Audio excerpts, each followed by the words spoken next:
Hello, beautiful humans. You are here to think out loud with me. I am Natalie Peterson, casting in from my absolutely bone chilling cold neck of the woods in northern Colorado to you in yours, wherever and whenever that might be. This podcast is an audible adventure. It's my way of turning years of internal chatter, wondering, silent suffering, and physical and mental close calls into unedited human connection with others. I'm really glad you're here to listen in as I get curious with today's guest. Self-employed's log, day 22. Temperature, too fucking cold to even explain. Skies, ice blue with wisps of bright white winter clouds. Mood, meh, I'm doing okay, honestly. Over the course of my adult life and search for my perfect niche down role, I have found myself in a similar position of having quit it all to go launch anew. In past cases, I was so spun up in such different priorities external to my true self. Today, though, I'm feeling a very different vibe. It's easy, it's natural. And as I practice each day leaning into this warm, juicy energy of creativity and curiosity, I can honestly say I'm feeling good. And my circle of humans with which I am spending my time are a massive part of that equation, right? I mean, there are a zillion quotes and sayings about the importance of who you surround yourself with. I have done such furious work on clearing out drama and unnecessary bullshit from my life. And I've been very intentional about how I fill the vacuum of space, the air, the energy that drama vacated. Because the universe conspires to support my wild and crazy dreams, I realized in this morning's prep for this cast that my beautiful circle is a reflection of my very own soul.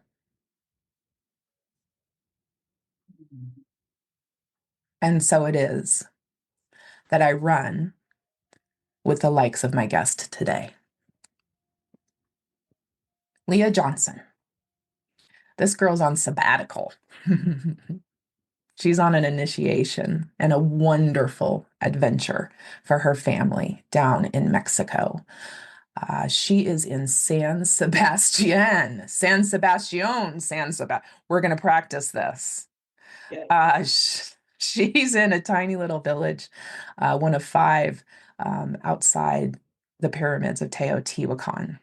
Her daughter and son just got their morning started at school, and we're getting a chance to think out loud together about what it means to leap. Leah, say hi to listeners. Hi, listeners. It's so exciting to be here. Finally, time always works in the right way. And I'm here with you, Natalie, at the exact right time. Oh, it's beautiful. It's a beautiful day here. It's not cold. It's a balmy, probably 60 degrees, and it'll get up to a high of 70 today, maybe even 72. The sun is warming and there is not a cloud in the sky. And I just watched all the balloons land as they fly over the pyramids every morning. And it's a surreal experience for sure. Yeah. Yeah. Let's talk about the name of the village because we were joking before we hit record.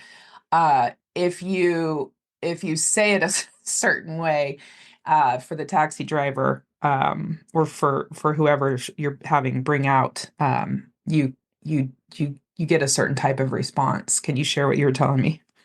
Yeah, well, no, if you ask the taxi drivers in San Juan to get you back to San Sebastian, if you say, please take me to San Sebastian, they have no idea what you're talking about. But if you say, please take me to San Sebastian, you can get to where you need to go. So the accent is important. And I mean, I don't speak Spanish very well. I can navigate daily life to get nourishment and the things we need, but It's beautiful because my children go to a dual language school in the United States, and my daughter, who's 11, she speaks Spanish. I mean, she can navigate it.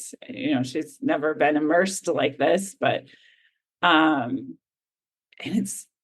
it is so beautiful to watch her be able to help us navigate. And it's such a powerful exchange because I have to be vulnerable and she can be the strong and confident one. And it's a really powerful turning point, I think, in our relationship and her, coming of age in that preteen space to build that confidence.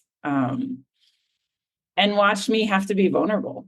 Like I don't know, and not knowing a language and navigating a culture where you don't know the language is humbling.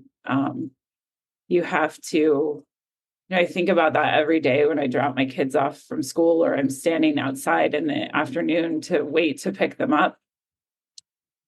And I think about the families in the United States who don't speak English and the roles reversed. I'm sitting there and I'm the outsider. I don't speak Spanish. I'm not part of their culture. I don't, you know, appear like them. And it is such a humbling experience to be in a space where you have to be vulnerable and your humanity is, I don't know how to describe it even. It's just such a beautiful experience to sit there with that humility and know that I'm just a person in the world trying to do the best I can. Mm-hmm. That's all anyone is doing.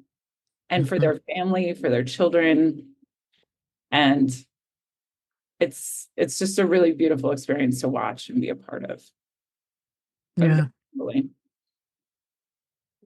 Every day has got something that is just delivering an amazing amount of learning and connection. And yeah, I can just imagine that right now it's the three of you, and Mike, your husband, is back at home and coming in and out. You all are there for what, 3 months? Yeah. You're a few weeks into your few months of living in a little village in central Mexico, and pursuing a massive, massive initiation into um,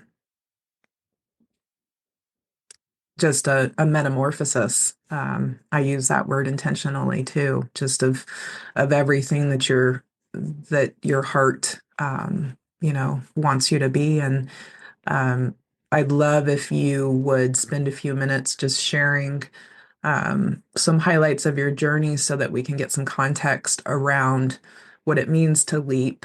I don't necessarily want to spend too much time looking backwards, but I want to set a stage for our conversation.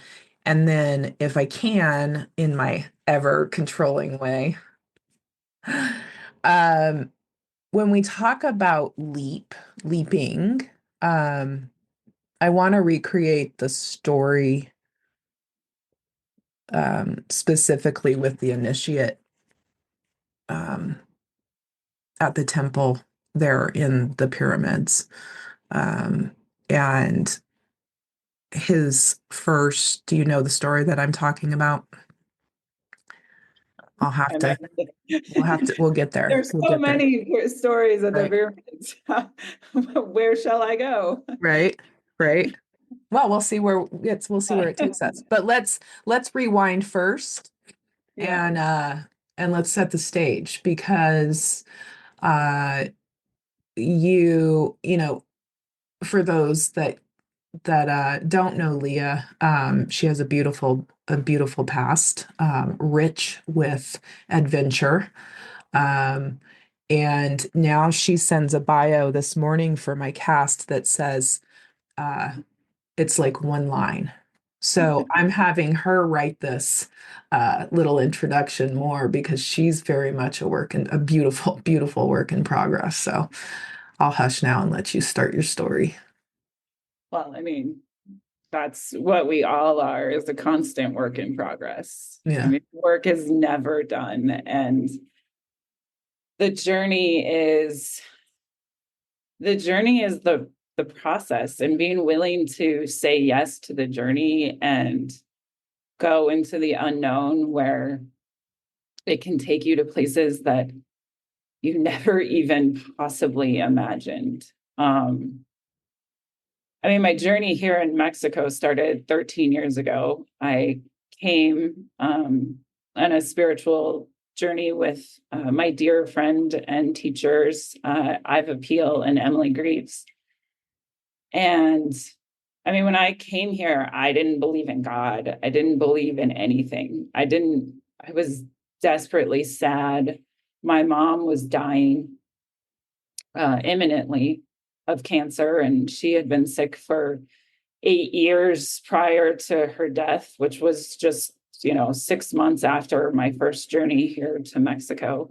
And my mom and I's relationship was not great when she was alive. It was terrible. I always describe it as, she told me I was a disappointment on her deathbed, which led to me smoking cigarettes on my back porch for years later, looking up at the stars, just telling her I hated her. And it was terrible. It was it was lonely. And I didn't feel loved. I didn't feel that love from my mother. But what I learned in that first journey here to Mexico was that there was a greater love, there was a greater power, there was a greater maternal love. And that was the Divine Mother. And the power of that love that then started to fill the crevices of my soul, so slowly over the years cracked me open. And it wasn't immediate. And for years after that, and then when my mom passed away, it inevitably got worse before it got better. And a big part of my story too, and my first book, I wrote about my addiction to success and this need to prove something. And when my mother passed away, it was like that ferociously took over me more than it ever had, because now she wasn't alive for me to prove it to her. So how was I supposed to prove that I was something, that I was worthy, that I was successful, that I could get all the awards, that I could get elected to local office, that I could, get elected to higher office, any of the things that I aspired, that I thought were the definition of me.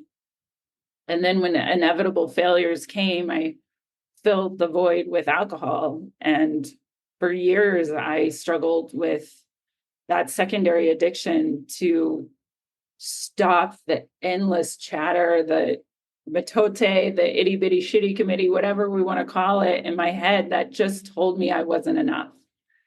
And I was not worthy, and I was not worthy of love. And, through all of our journeys, at some point, you have a choice. And after multiple suicide attempts with two small children, I had a choice. I either continue the cycles of trauma and addiction that plagued my mom's family, or I don't. And so I chose not to. And so I quit drinking and I quit city council.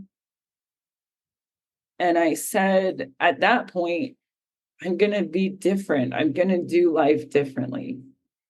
And that was 5 years ago. And the journey of transformation, it's fascinating, because I feel like what I did is I released at that point all the things people had done to me. I forgave my mom, and oh my gosh, the most beautiful relationship we have now.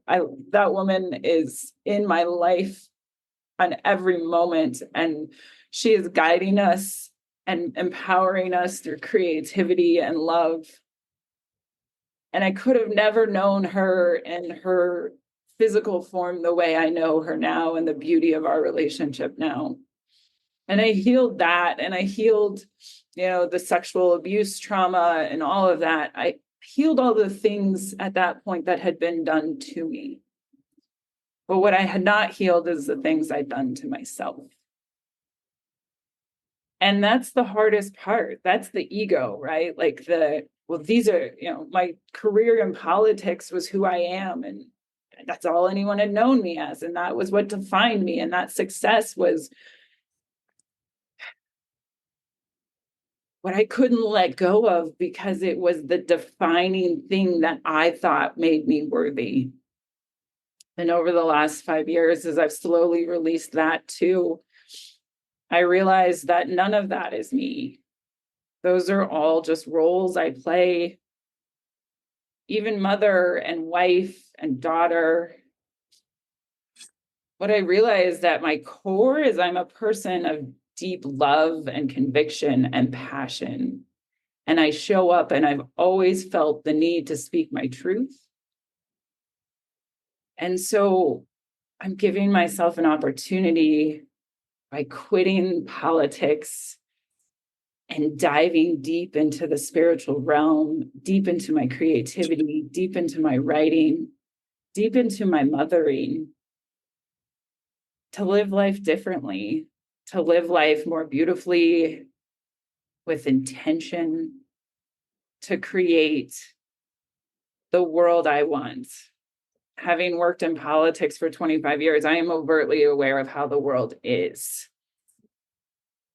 But I'm choosing to live in the world as I want it to be, because I feel like from there, I can radiate hope and love and embody my belief that to heal the collective trauma, we each have to heal our own trauma. Mm-hmm. What a journey, and just so many different things that you said.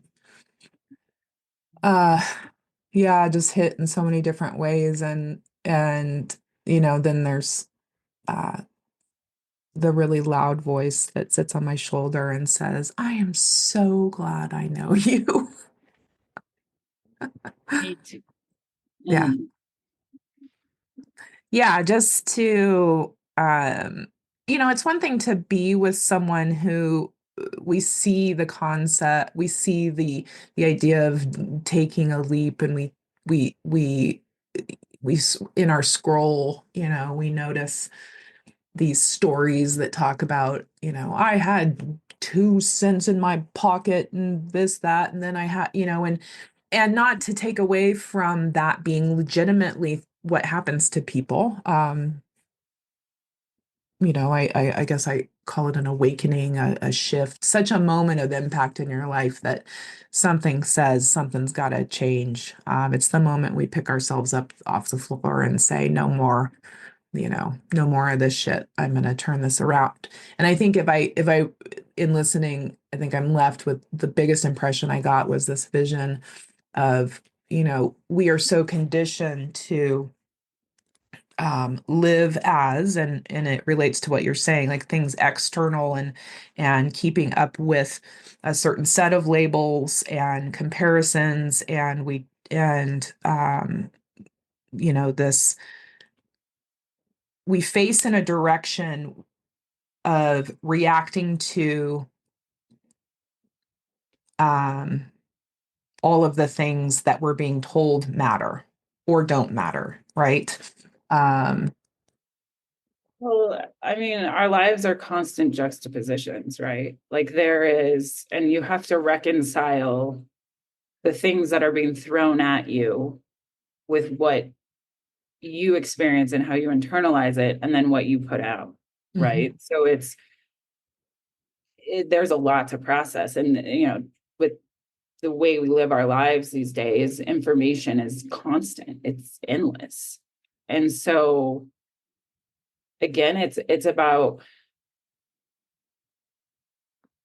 it's not about not being aware. Like that's the thing. Like, and it's not about not feeling any of the emotions. Like you have to, like, to live life. My one of my favorite authors, Brad Stulberg, I think is his name. He wrote Master of Change. He coins it as tragic optimism, like Mhm. the awareness of the realities of life, but coming to it with optimism anyway. Like Mhm. that is a beautiful way to embody it. Like, and also, even when things are hard, you can show up with a presence and a way and a belief of hope. I mean, I did that over and over again, very naively in my political career. I kept showing up believing things would be different, even though my brain told me it would not be different. But my heart said, this time it's going to be different. Because if I didn't have that belief, why was I showing up anyway? Mhm. Like, and maybe it's a naive belief, but my brain knew it wasn't going to be any different, but my heart had to believe that it was. Mhm. And every time it changes things just enough, just a little bit, it makes one more person question how they're doing things. Maybe, maybe even plants a seed in someone that grows and grows, and in 20 years, it finally comes to fruition. But what is life if we're not planting those seeds of hope? Mhm. And, you know, I was having this conversation the other night about, you know, clearly speaking of juxtapositions, you know, living in Mexico right now and the United States, and constantly comparing our lives, right? Like this is how it is, and this is here, and this is how it is there. And there's something about the people and the experience and the culture in Mexico that even when things are shit is hitting the fan, people are embodied, they're present in their being. It doesn't make the situations in life not happen. Hard things still happen. Right. But when you're embodied in yourself, when you have that connection to yourself and the divine that is within you, you can just navigate things Mhm. differently. And Mhm. I feel like so many people I know are just so disconnected. I mean, we've manufactured disconnection Mhm. amazingly in the United States. Mhm. Mhm. Yeah, it's a mastery for sure. I heard it. I saw a meme the other day comparing it asked, are you a thermometer or a thermostat? So I asked my 15-year-old. I sent it to him and I said, which one are you? Of course, smart. He's learning from his mom and his dad. He writes it back and says, I'm not sure. Which one are you? But it gave me, pause enough to reflect with him about, you know, what I think it boils down to. And I know, you agree is choice and how I choose, that I am in touch with my spirit enough to make a choice on how I choose to react, how I choose to move forward, how I choose to show up. And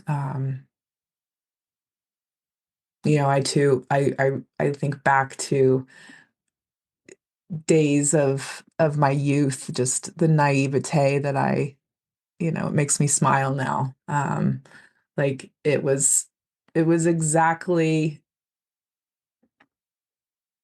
I mean, it fed the narrative for now, right? And helped me, like it's helped you become just a much more um, aware, self-aware, I guess, is where I'm going with that.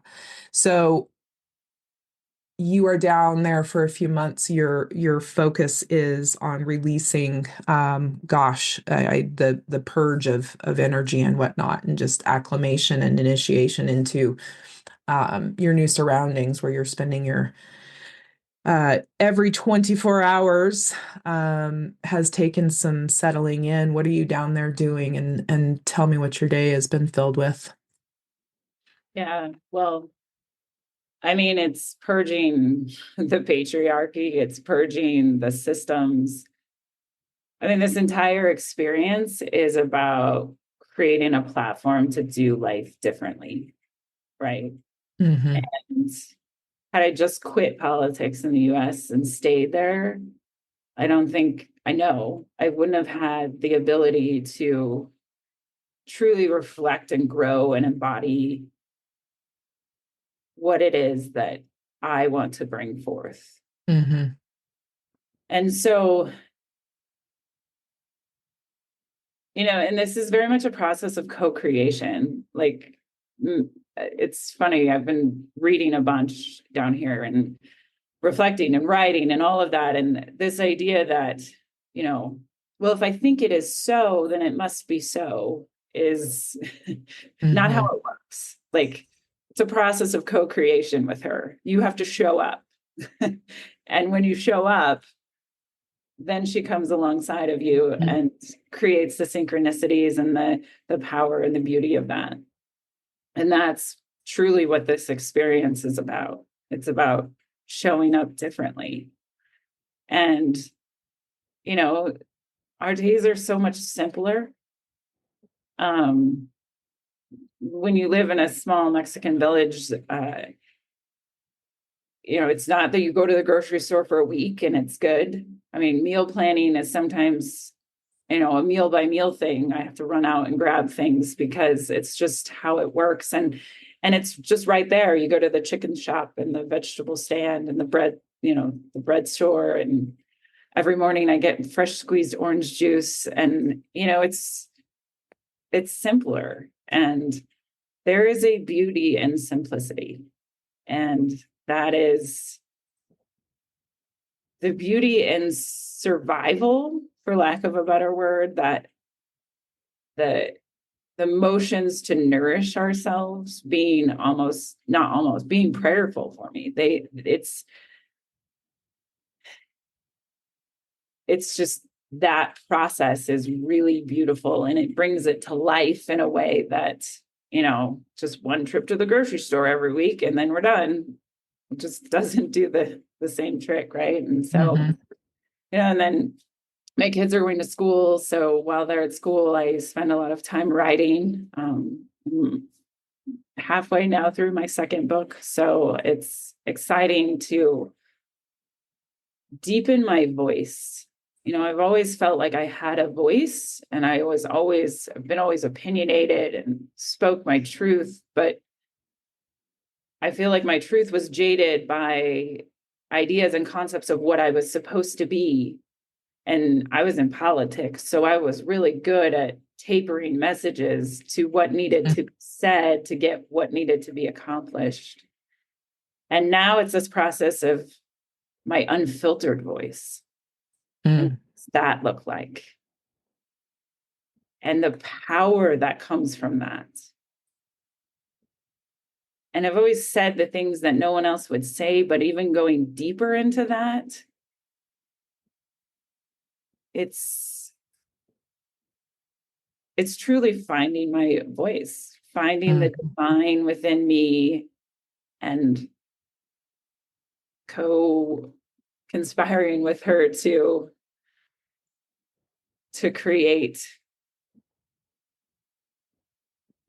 the beauty that I want to see in the world. Mm-hmm. Mm-hmm. But also calling out the truth to power that needs to be called out, because Yeah. I lived in the system for a lot of years. And I was subjected to a lot of things because I was a woman, and processing that and also forgiving myself for perpetuating those systems in ways that I believed it was a compromise for progress, but it was really just a compromise for my soul. And That lands, that's huge. And I think that as a woman, I can, yes, like forgiving ourselves for perpetuating the system. That's a big fucking deal. And yeah, that really, man, I feel that. That is a major load because it wasn't with the intention of hurting. Um, it was with the intention of helping, going along with, you know, um, it's just easier to go along. well, the things I was fighting for were worthy. I mean, affordable housing and the homeless and things that matter to people, that matter to women.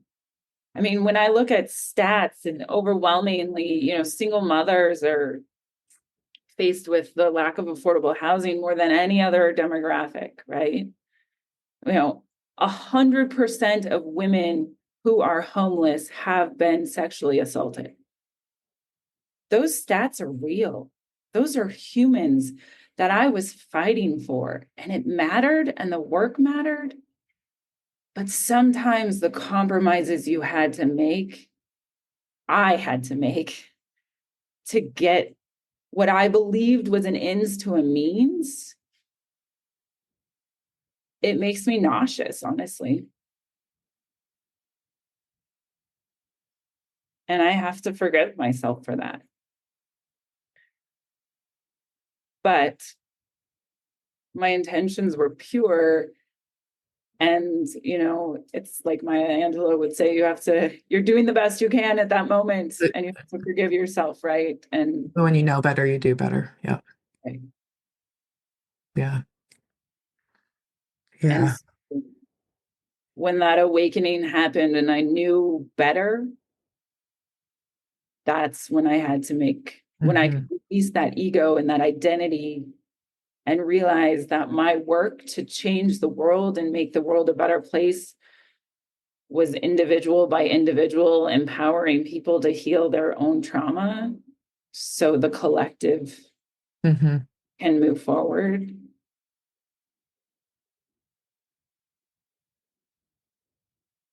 That's some heavy shit. It's a lot. It was like talking about it, like, oh yeah, this is so easy. It's great. No, No. it's hard. It's really, really, really fucking hard. If anyone tells you otherwise, they're lying. Lying. But as much room for love. Um, yeah. But that's our choice, right? Like you were saying, we get to choose our response. I choose my response to be to show up in love Hmm. and to forgive myself and to forgive the things that were done to me and said to me and the experiences Hmm. in that toxic space. Hmm. Because if I don't, they continue to control me. Hmm. And I don't have the ability to show up with the love and the light and the hope that is truly deep inside of me. Hmm. Yeah. Hmm. Well, you are certainly on a wonderful a wonderful little segment of your journey. And I think it's really awesome to have, as we look for people who we look for ourselves in our in our world, the connection points. We look for people who are doing what um, we dream of doing, who are a few steps ahead of us, or maybe even, miles ahead, but who we aspire. And when those folks who are aspiring and reaching new levels and giving other people, it's permission, um, granted for people to come along. Like, look, I didn't die. The world didn't end. I haven't gone, broke. Everything's getting paid. I'm figuring it out. And guess what? I am more present and accounted for than I've ever been in my entire life. Um, you know, we live in such a world of convenience. We want our groceries 24/7 stocked. I need to plan. I only need to go once a week, to go get what I need. And it needs to be fresh and it needs to be bright and it needs to be cheery. And I need it when I want it at 3 a.m. when I need to go get it, to take that down to a buy meal, buy bite. Thank you for this food. Thank you for this morsel. Thank you for this nourishment and this opportunity to be here and experience this. And like the fact that you have a voice behind this, I think is really special. That all of that your ability to express is beautiful. And that we all get to be along with you in some way. And you've got room for all of us little spirits on your magic carpet is much appreciated. Wow. In this spiritual space, there's all the different titles and roles, right? Like, because now I need to redefine myself and what do I do? And one of the things I know is I am a healer. The only reason I know that is I'm a healer of me. Mm-hmm. That's it. That's the only thing I can heal. And that's the power each of us has. No one gets to decide for you if you take that last drink. No one gets to decide to take the leap and quit that job that makes you miserable. No one gets to decide to stop letting toxic people into your life. No one gets to decide that for you but you. Mm-hmm. We all have the power to make different choices and heal our own hearts. And I just hope that, me sharing my journey and my story empowers one more person to choose to do things just a little differently and see through their heart and see the beauty that exists in life and the beauty that exists in themselves, Mm-hmm. and then radiate that out over and over again. Right. Rinse and repeat. Right. The Rinse work and is never repeat. done. The The work work is never is done. never done. Oh, I am absolutely thrilled to finally be able to be recording a cast with you. I've talked a lot about you in my circle and just blessed to have you in it. And it's a fresh relationship, you and I.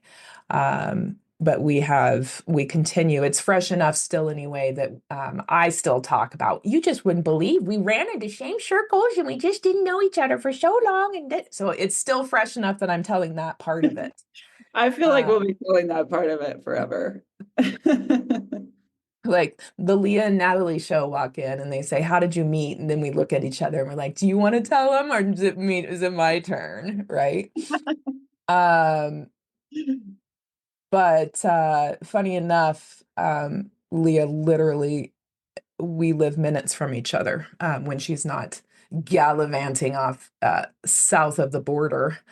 Um, uh, she literally lives minutes from me. And man, I'm excited that that is the case because we've got just an endless list of things, trouble to get into together, whether we're in the same city or not, I think. But I love the fact that our paths have finally crossed in the last couple of months, and I do love the um, I love case studies of synchronicity, and I think that our connection story is a beautiful case of synchronicity. The Well, I was, fact that we have been so closely living for so long and not crossed paths before.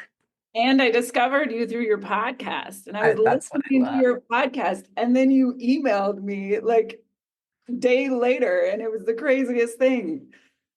That's synchronicity. That's the It beauty of is. putting energy out there and it connecting. Yeah. For all my journeys to Teo, it wasn't with Leah. Leah? Where the hell did that come from? It's okay. It wasn't with Leah either. It Leah was, wasn't there. Leah nor was wasn't there. The hell? It's okay. My high school principal, who I was on the committee to hire, called me Lisa for the entire time he was so. My closest is Nancy. People call me Nancy all the time. I feel like that's also just like part of our ego, right? Like I am my energy and my essence, and that's who I Leah. I am. have deemed you Leia. Oh, my dear Star goodness. Wars. Yeah. So, yeah, we know each other and let the world be on notice. And that this won't be your last time thinking out loud with me for sure, because it's a new year and there's expansion. My word for the year is expansion. And that includes what I do with this platform and just, yeah, the flywheel is in motion. In terms of what the year has in store. And so it won't be the last time that Leah is with me.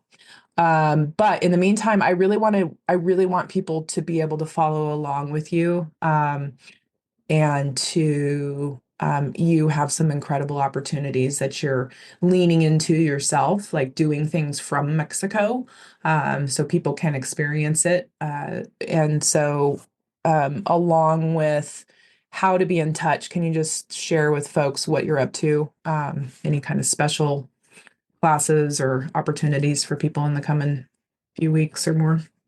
Yeah, so I'm doing online intentional creativity classes. The ones I'm doing right now from Mexico are building a temple to your story and Mm, honoring your story and how you got to where you are and honoring who you're becoming is so important. And so, intentional creativity is a process of using your creativity, using painting or colored pencils. Not necessarily, you don't have to be an artist, no art skills required, but it's the idea of taking that energy of who you want to be and turning it into matter. And I was been guided by my amazing teacher, Shiloh Sophia, and sharing those gifts now with others is really powerful. And so I'm doing that. And then I do have a retreat here in February, but I'll be doing another one here in July as well.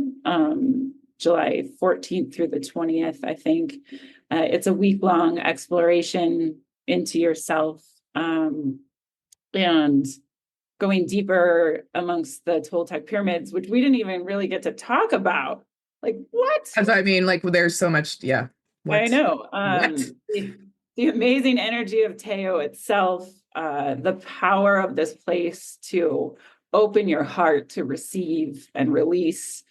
So it's an intentional, journey that empowers you through those experiences, and then creativity and expression as well. And we also do a little day trip to Frida Kahlo's house and see the Tilma of Guadalupe, the Great Mother. Oh, such an amazing, rich place. So that's in July. And then when I get back to Colorado, I'll be hosting the creativity classes again in Mm, Loveland. So nice. You're busy yeah, and you but feel good. you can get all that information on my website, social media, all the things. Yeah. Yeah. How else Lots do going we get on. a message out? Right. Well, Right. and you are I've noticed you've been having fun, doing some live just reflections and whatnot, and don't stop. Those are beautiful. Um Thank you. They're scary, yeah. honestly. Like, I I feel empowered, but then the other day I was just feeling so inadequate. Like I just was like, I'm not smart enough. I can't do this. I can't write. I certainly can't spell. I don't know where a comma goes. So whose business am I putting all this out into the world? Isn't that amazing? And then I just was like, I need to share that. I need to share that on social media. And Mhm. it did feel better in some ways because this journey is not easy. And to pretend like it would be presenting it Right. inaccurately. And Yeah. so coming forth with the good moments and the super vulnerable ones where imposter syndrome and all the things that make us feel like we can't do the things. Man, it's crazy. Who the hell am I? What am I doing? That was this morning's conversation with myself over coffee. I hear you. But you just keep showing up Just because keep showing something up. in your heart says, do it. Hmm. Take the leap. That's what it's Yeah. about, right? Yeah. Do Take it. the leap. Absolutely. The water will catch you. Um, the water will catch you. She will catch you. Hmm. Hmm. Yes. Well, thank you. Thank you for, I know you don't have that busy of a schedule, but I'm glad that you carved out, Doing things easy. um, I'm glad that you carved out time with me because you mean a lot to me, and living, feeling your energy and being around you as you experience and witnessing you experience, all of it is a blessing. So I'm just feeling grateful and loads of gratitude for just you as a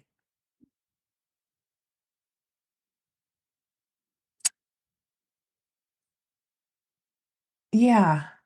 What do I want to call you? It's like not a co-journeyer because there's so like when you get on the bus and you're like looking around for faces and you're like, what kind of trip is this going to be like? And you kind of gauge, you're like, oh boy, this one's going to be a snoo. And then the next stops and you're like, watch who gets on and stuff, and then somebody finally gets on and you're like, ooh, yeah, there's somebody I can get along with. Like there's right. And yeah, just being who you are. Um, you're my kind of people. Well, back at you. I'm glad I got on the bus. She got on the bus. It's going to be a wild ride, my It friend. is. I have no idea who's driving this puppy, but yeah. I answered somebody the other day. They said, "How you doing?" I said, "Well, so far, the voices have all gotten louder, but everybody's getting along." And so I am feeling optimistic about this whole, post 9 to 5 thing, you know. The little internal board of directors is all behaving themselves. We'll see how it goes, but no, thank you. And want to say a sincere thank you to everyone listening in for thinking out loud with me and today's guest, the beautiful Leah Johnson. Given how many choices you all have to spend your time, I'm honored that you've listened in. And until we meet again, go live with love and intention. And please, please, please don't let anyone fuck with your beautiful flow. Big hugs, big love. Bye, friends.